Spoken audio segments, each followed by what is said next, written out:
kendaraan-kendaraan atau sarana yang digunakan itu harus diramcek, dan sebagian besar sudah diramcek.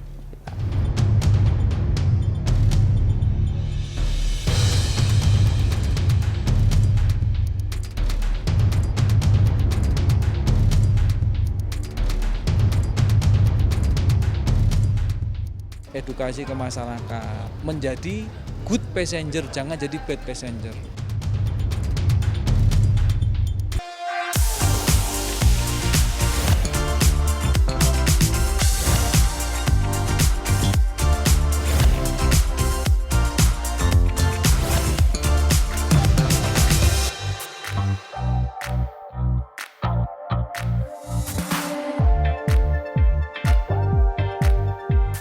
Tidak terasa tahun 2023 akan segera berakhir.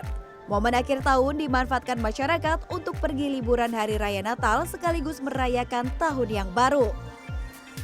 Selain menentukan destinasi yang ingin dikunjungi, perjalanan perlu persiapan yang matang. Salah satunya dengan menentukan transportasi yang digunakan agar liburan berjalan lancar tanpa kendala. Dengan tingginya mobilitas masyarakat ini, pemerintah melalui Kementerian Perhubungan sudah jauh hari menyiapkan sejumlah langkah antisipasi agar lonjakan penumpang maupun arus kendaraan tidak menyebabkan kemacetan hingga kecelakaan lalu lintas.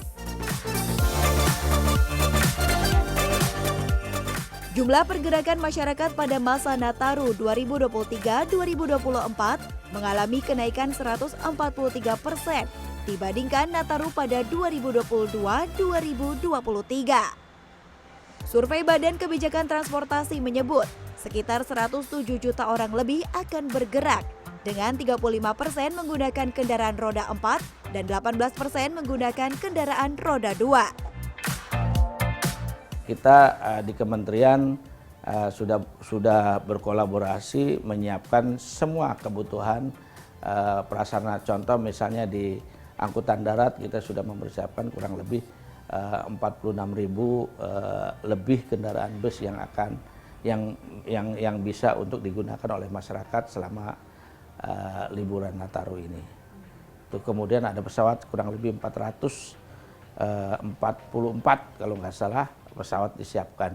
Begitu juga kapal feri itu kurang lebih hampir 200 100 sekian itu udah dipersiapkan semua.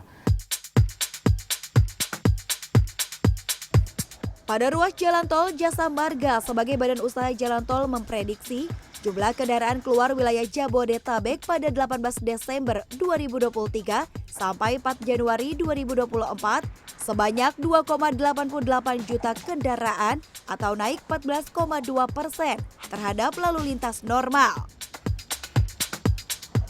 Angka prediksi tersebut merupakan kumulatif arus dari 4 gerbang tol, yakni gerbang tol Cikampek Utama, Cikarang Utama dan Kaliurip Utama, serta arah Trans Jawa dan Bandung, gerbang tol Ciawi atau arah Puncak, dan gerbang tol Cikupa arah Merak.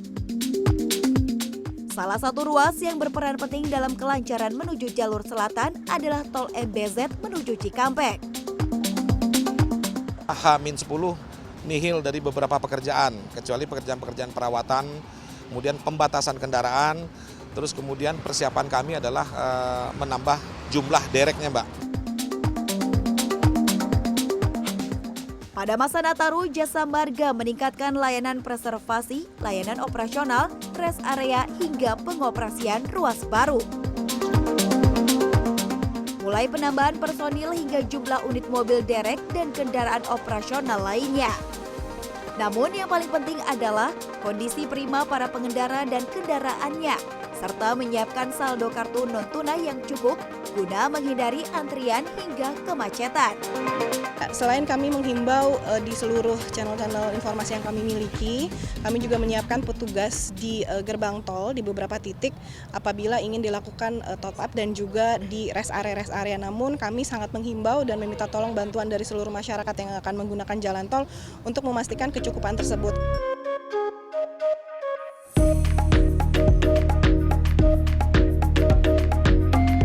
Bertambahnya ruas jalan tol di Pulau Jawa membuat berpergian menggunakan bus kian diminati oleh masyarakat.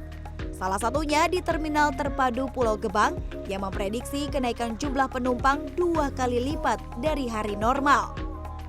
Terminal juga mensyaratkan perusahaan otobus untuk bus diuji dalam ram cek agar layak jalan. Untuk yang berangkat dari Pulau Gebang tercatat itu 3.000 sampai 4.000-an penumpang. Kemungkinan akan sama, dikarenakan memang info dari agen-agen PO yang ada di bawah itu rata-rata tiketnya itu sudah terjual 50%. Penumpang beralasan kenyamanan, keamanan, serta keterjangkauan bus dengan titik tujuan penumpang sebanding dengan harga tiket. Sehingga selalu memilih bus untuk mudik bersama keluarga. Tujuannya arah Surabaya Bondowoso, naik bus Gunung Harta. Mau liburan akhir tahun. Kenyamanan dan keamanan mulai dari terminal hingga pada saat perjalanan menggunakan bus ini juga semata untuk mengurangi penggunaan sepeda motor dalam arus mudik dan balik Nataru 2023-2024. Ditjen Perhubungan Darat Kemenhub kembali menggelar mudik gratis naik bus ke 11 tujuan di Pulau Jawa dengan mendaftar melalui aplikasi Mitra Darat. Mudik gratis untuk perjalanan 23 Desember 2023 ini juga berlaku bagi sepeda motor khusus untuk tujuan Solo dan Yogyakarta yang diangkut menggunakan truk. Dengan adanya mudik gratis dari Kemenhub ini, kita jadi meringankan beban keuangan kita juga. Pulau Jawa, Sumatera, dan Bali masih menjadi destinasi favorit masyarakat saat libur panjang hari raya. Sehingga seperti masa Nataru, lintasan penyeberangan pun berperan penting mengantarkan penumpang beserta kendaraannya ke pulau tujuan mudik. Apalagi menyeberang dengan kapal feri, tidak ada kenaikan harga tiket meski dalam musim libur panjang hari raya. PT ASDP Indonesia Ferry memproyeksi terjadi kenaikan daya angkut kapal feri sekitar 7-11%, baik di Pelabuhan Merak maupun Ketapang, dari sekitar 29.000 kendaraan menjadi 32.000 kendaraan, baik sepeda motor, mobil kecil, hingga bus. Sejumlah langkah antisipasi lonjakan penumpang akan diterapkan dalam mengurai kepadatan. Misalnya dengan mengoperasikan kapal besar, hingga mengurangi waktu tunggu bongkar muat menjadi 15 menit. ASDP ada 37 pelabuhan yang kita kelola.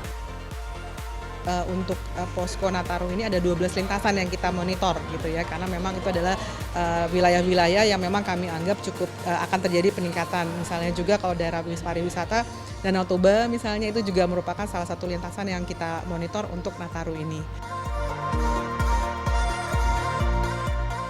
Namun ASDP mengingatkan kembali kepada masyarakat pengguna lintas penyeberangan untuk membeli tiket minimal 1 hari sebelum keberangkatan. Jadi ada misalnya kalau di Merak Bakahuni itu ada pembatasan sekitar 4 km dari pelabuhan, itu sudah tidak bisa membeli lewat pakai HP, itu nggak bisa karena sudah ada pembatasan area. Kalau di Gilimanuk sekitar 2 kiloan gitulah, 2,7 kilo gitu ya, dari baik di Ketapang maupun di Gilimanuknya. Jadi ini kenapa ini juga sebenarnya adalah sebagai peningkatan untuk kenyamanan dalam arti untuk meminimalisir para calo seperti itu. Untuk mengantisipasi cuaca buruk pada musim hujan akhir tahun, ASDP selalu berkoordinasi dengan Badan Meteorologi, Klimatologi, dan Geofisika (BMKG) serta otoritas pelabuhan, sehingga dimungkinkan terjadi keterlambatan dalam berlayar. Karena cuaca sekarang Bu, sudah mulai cuaca musim hujan ya, otomatis itu ombak gede. Seperti apa rasanya Pak? Ya oleng gitu Bu. Kita jadi kurang nyaman lah karena pengaruh ombak kan.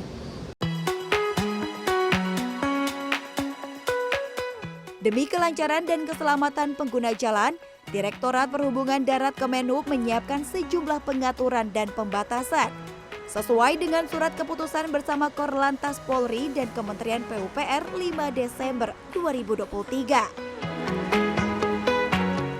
Pembatasan operasional berlaku pada angkutan barang di jalan tol dan jalan non-tol, sistem jalur dan lajur kontraflow. Pembatasan kendaraan angkutan barang yang diberlakukan antara lain mobil barang dengan berat lebih dari 14 ton, mobil barang dengan sumbu 3 atau lebih, mobil barang dengan kereta tempelan, serta gandengan, serta mobil barang mengangkut hasil galian, hasil tambang, dan bahan bangunan.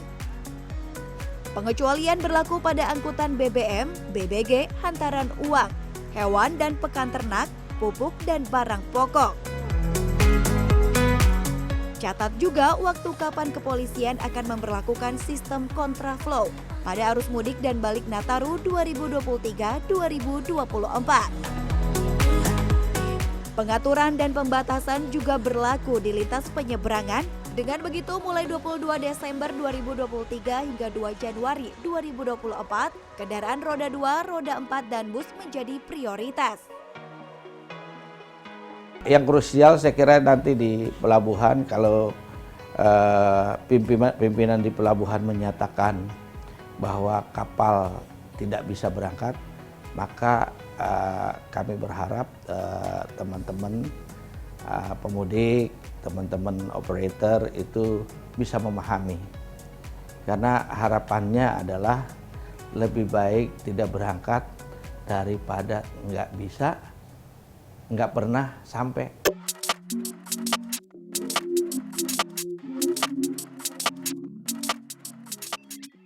Bagaimana pulang kampung dengan Nataru yang lebih enak, nyaman, aman, seru dengan semua pilihan kita siapkan untuk oleh kawan-kawan operator KAI dengan pilihan bagaimana mau pilih yang mana kita siapkan. Ekonomi pun juga nyaman sekarang.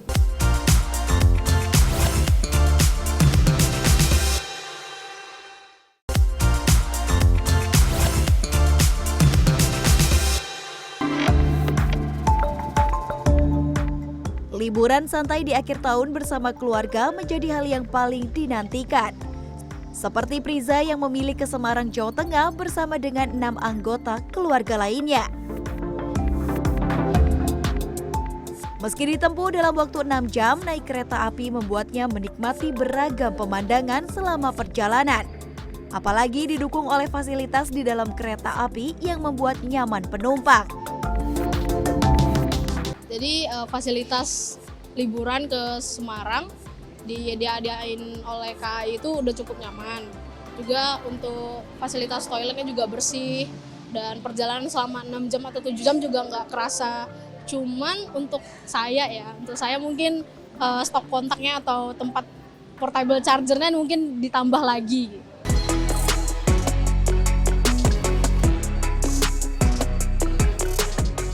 Direktorat Jenderal Perkeretaapian Kementerian Perhubungan menghitung pergerakan penumpang KA antar kota yang perlu diantisipasi mencapai 2,46 juta penumpang pada Nataru tahun 2023-2024 atau naik 7,6% dibandingkan Nataru 2022-2023. Sedangkan penumpang KA perkotaan regional yakni KRL, MRT, LRT, KCIC diprediksi naik 15% menjadi 2,63 juta penumpang. Hal ini menuntut pengawasan ekstra terhadap pelayanan penumpang, terutama di stasiun tersibuk seperti Stasiun Pasar Senen, Stasiun Gambir, Stasiun Yogyakarta, Stasiun Bandung, dan Stasiun Surabaya Gubeng. Ditjen Perkeretaapian melakukan inspeksi keselamatan bersama seluruh Balai Teknik Perkeretaapian, PT Kereta Api Indonesia, serta KNKT. Kegiatan rem cek sarana dan rem cek standar pelayanan minimum juga dilakukan untuk memastikan kesiapan transportasi kereta api dalam angkutan Nataru 2023-2024. Meskipun telah memenuhi standar pelayanan minimum, masih terdapat beberapa catatan fasilitas yang harus dipenuhi PT Kereta Api, khususnya di stasiun kereta api daerah. Bagaimana kawan-kawan operator itu siap dari sisi sarana dan prasarana maupun SDM-nya. Itu tidak hanya KAI, termasuk LRT yang ada di Jakarta maupun CRI yang ada di Makassar Parepare dan yang ada di Sumatera Selatan untuk kereta LRT kita. Jadi semua itu kami lakukan cek untuk memastikan mereka siap melayani masyarakat selama masa Nataru dengan yang lebih baik daripada masa sebelumnya. Inspeksi yang dilakukan mencakup keselamatan dan pelayanan. Inspeksi lintas utara Jawa dimulai dari stasiun Gambir menuju Cirebon, Semarang Tawang, Surabaya Pasar Turi, Ketapang hingga Surabaya Gubeng. Sedangkan untuk jalur selatan, perjalanan dimulai dari stasiun Gambir, Bandung, Purwokerto, Yogyakarta, Solo Balapan, Madiun hingga Surabaya Gubeng. PT KAI memprediksi akan melayani sebanyak 576 KA per hari dengan 490 KA reguler dan 86 KA tambahan atau meningkat 20% jika dibandingkan Nataru 2022-2023. Kapasitas tempat duduk sebanyak 339.663 tempat duduk per hari atau meningkat 13% dibanding Nataru 2022. Sejauh ini yang ramai itu misalnya dari Pasar Senen menuju Yogyakarta, Lempuyangan, Solo, kemudian ke Surabaya, itu yang ramai. Yang saat ini pantauan kami sudah banyak dipesan oleh masyarakat. Tapi sejauh ini sih kami melihat bahwa pergerakannya itu cenderung terus naik ya. Artinya nanti relasi-relasi favorit lainnya seperti dari Jakarta ke Semarang, Jakarta ke Malang, Surabaya itu juga nanti akan terus bertambah ya. Inspeksi guna mengambil langkah antisipasi adanya 243 titik rawan yang perlu dijaga ekstra seperti titik rawan banjir, longsor, dan amblesan. KAI juga mengantisipasi keamanan di perlintasan sebidang. Per November 2023, jumlah perlintasan sebidang adalah 3.693. Sehingga menyiagakan ribuan petugas pemeriksa jalur ekstra, petugas penjaga pintu perlintasan ekstra, serta petugas posko daerah rawan ekstra. Direktur Utama PT KAI Didik Hartantio mengatakan, menambah 86 perjalanan kereta api di masa Nataru, sehingga tersedia total 6.113.000 tempat duduk yang disediakan. Untuk itulah maka kapasitas kita naikkan sekitar 18% dibanding tahun yang lalu. Dan samping itu hal yang perlu kita siapkan adalah dengan datangnya musim hujan, ini kesiapan daerah-daerah dalam mengantisipasi musim hujan.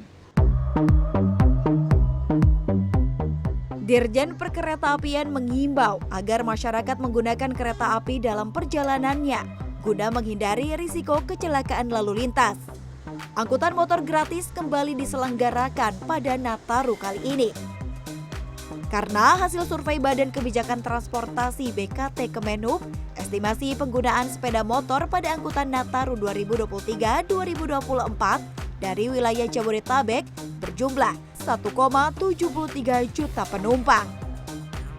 PT KAI juga sudah memiliki beragam jenis kelas yang bisa menjadi pilihan perjalanan yang menyenangkan, mulai dari kelas ekonomi hingga luxury maupun kereta suite class compartment.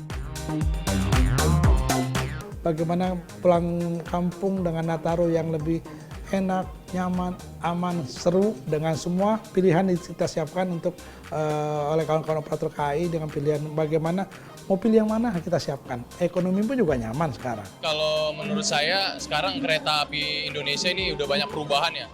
Apalagi saya selalu naik kereta untuk Trans Jawa itu udah mulai dari kuliah sampai sekarang itu signifikan banget lah. Sekarang pelayanannya lebih untuk ininya selalu on time. Terus juga untuk terutama di kamar mandi itu bagian sanitasi kebersihan itu selalu dikontrol, dicek.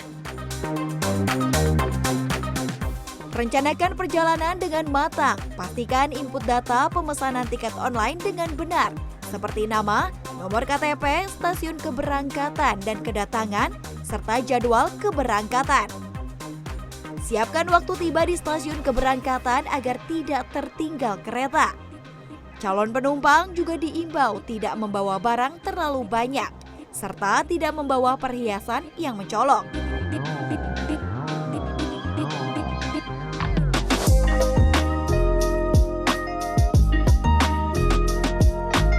Edukasi ke masyarakat, menjadi good passenger, jangan jadi bad passenger.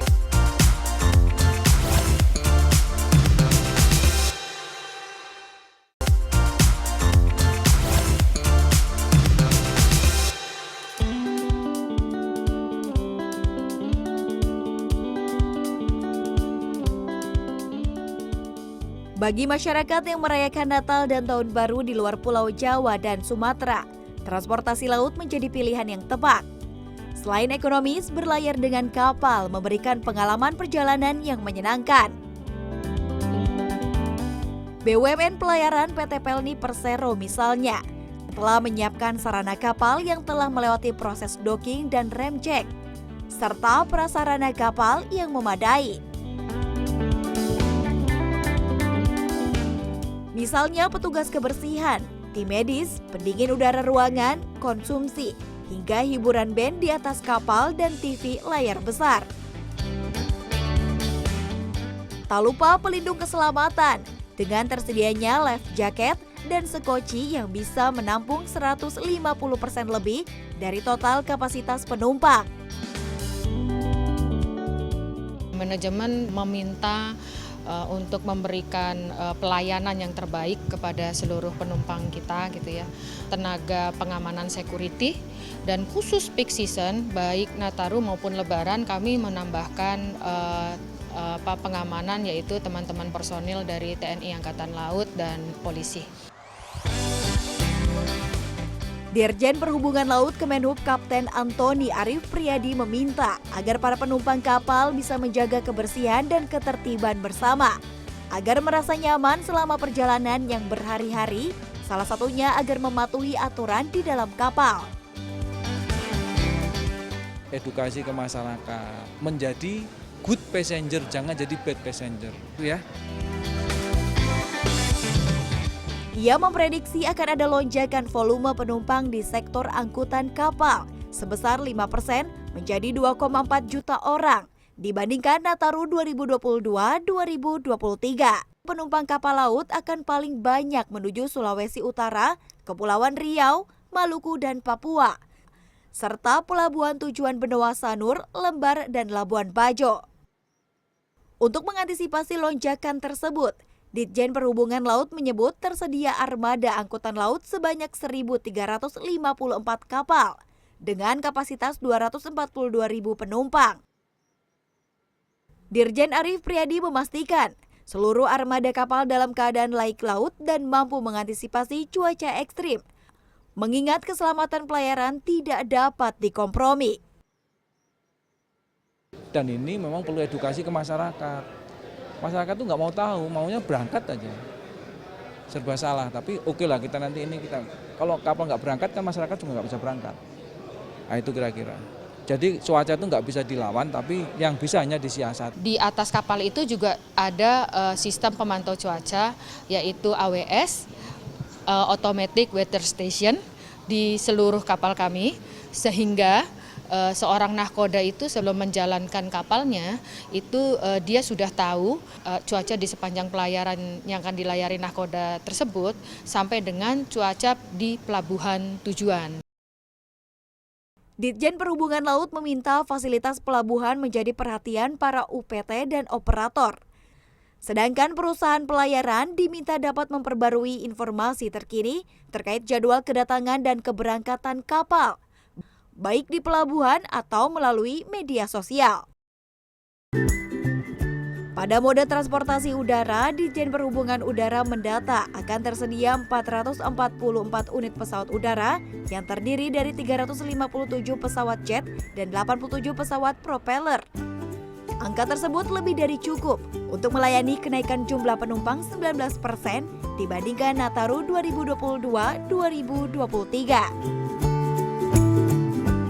Jumlah kapasitas penumpang tujuan dalam dan luar negeri yang dibuka oleh maskapai sebesar 5,4 juta tempat duduk dan sampai 9 Desember 2023, penjualan tiket sudah mencapai 27% dari proyeksi tersebut.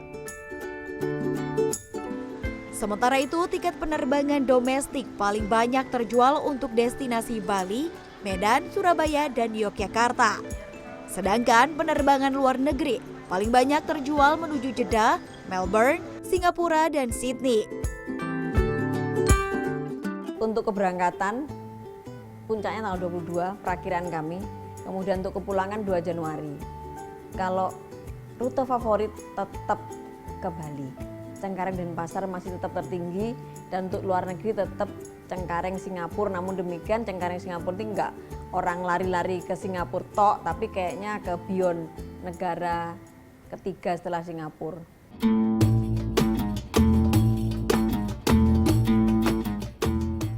Selain tingginya trafik libur Natal dan Tahun Baru, maskapai Garuda Indonesia memperkirakan jumlah penumpang akan naik di akhir tahun karena berbarengan dengan masa kampanye pemilu 2024. Direktur Utama Garuda Indonesia Irfan Setiaputra mengatakan, kenaikan bisa mencapai 30% meski selesai masa Nataru karena ada masa kampanye hingga 10 Februari 2024. Sementara itu, ia mengklaim harga tiket pada masa Nataru tidak akan melewati tarif batas atas. Namun karena ada kenaikan pada airport tax, sehingga terefleksikan oleh penumpang menjadi harga tiket yang mahal. Anda mesti tahu bahwa kita nggak pernah, tiap tarif batas atas nggak pernah naik ya. Yang naik yang di atas tarif batas atas sehingga itu terrepresentasi di harga tiket penumpang. Salah satunya misalnya apa sih istilahnya airport tax ya.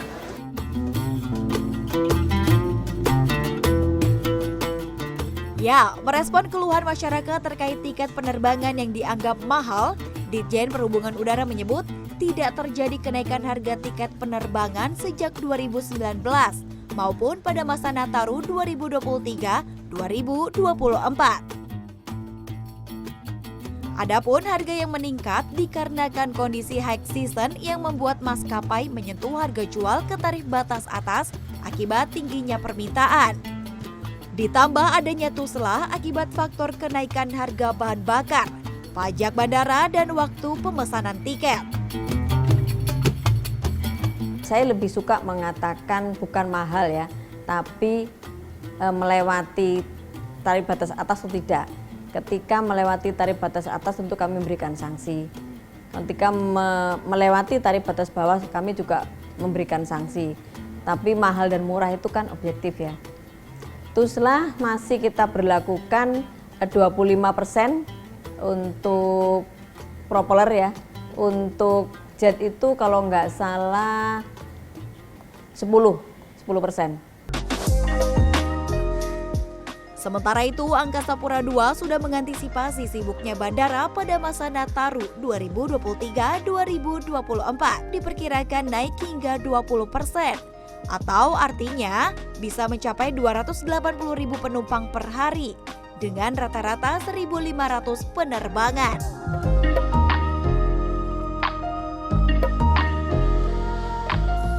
Operator dari 20 bandara ini akan memastikan seluruh prosedur standar operasional pada high season berjalan, mulai dari jumlah dan kesiapan personil serta fasilitas dan infrastruktur bandara untuk mengantisipasi tingginya mobilitas. Pemerintah dan operator sudah mengupayakan beragam strategi antisipasi tingginya mobilitas masyarakat setiap tahunnya. Namun, sudah seharusnya masyarakat mengikuti aturan yang diberikan agar terwujud kenyamanan, ketertiban, keamanan, dan keselamatan bersama selama perjalanan.